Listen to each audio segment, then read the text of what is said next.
High ankle sprains are kind of like ankle sprains, but they can be a lot worse and stick around for much longer. Surprisingly, they're a little bit higher. So you've come to the right place. We're going to teach you how to take care of your high ankle sprain.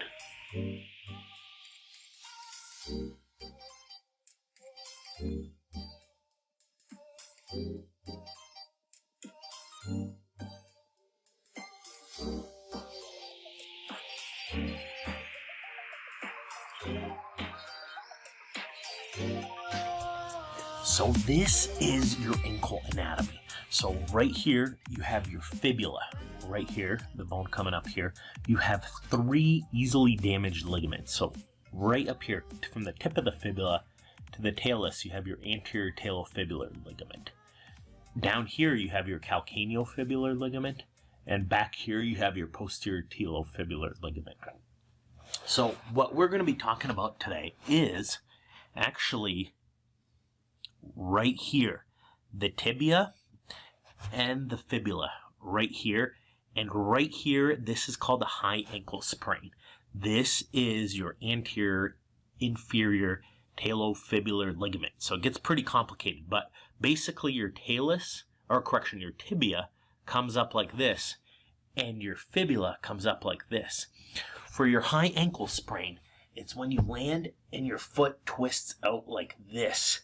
So this is what happened to Terrell Owens, and it took him about 6 to 8 weeks to get back towards the NFC Championship game. So this is a tough ankle sprain right here. The couple ways to test it is you can do a high squeeze test. So you can squeeze up here and see how painful it is. You could also do the external rotation test. So as I'm planting my heel and twisting out, how painful is it in the anterior inferior tibiofibular ligament. So that's this ligament right up here, because this is the ankle joint and this is the AITFL. These are the ligaments you want to look at right here in terms of your ankle sprain. These are different than the low ankle sprain, which is your ATFL, CFL, and PTFL. We're looking up here above them. So your other ankle ligaments are more of a plant down like this. What we're talking about for a high ankle sprain is a land and bend like this.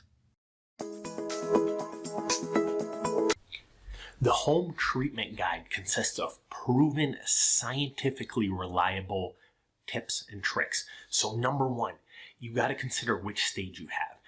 If it's stage 1, just a light little tweak, you want to do 1 to 2 days of icing and resting. That's the bare minimum.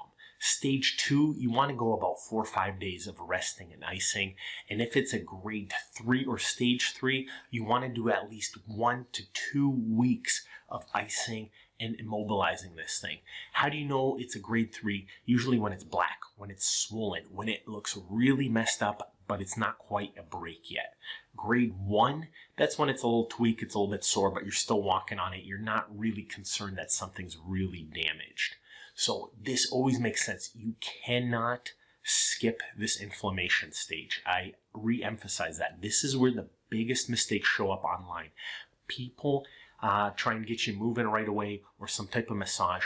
The human body does not work like that. If you have a broken bone, putting some cream on it and massaging it will not fix it. Same thing with a torn or damaged ligament.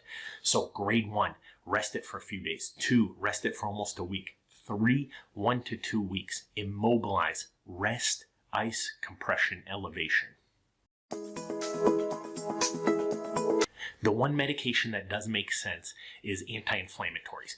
Tylenol helps with your brain to decrease feeling of the site, but anti-inflammatories like ibuprofen, these actually cool down the swelling and the inflammation. This lets you start getting better a little bit earlier on an immobilized foot, a little bit less pain. It does not necessarily speed up healing time. The bottom line is the body, even with medications, takes a little bit of time to still heal up. You want to get the right brace. So what's the right brace? The right brace is an ankle support orthosis. So this is something with laces and straps. I've got news for you. 90% of the stuff sold online is little gel sleeves, compression socks. These will not fix a damaged ligament. You want something bulky and supportive that prevents your ankle from twisting out. The brace simply has to prevent you from bending in like this. It doesn't matter the swelling. The swelling is just one component of pain. You actually want to be able to walk around and function with your life without this being re-aggravated. That's where tall ankle boots come in that can support your ankle if you do have to get to work, or an ankle support orthosis.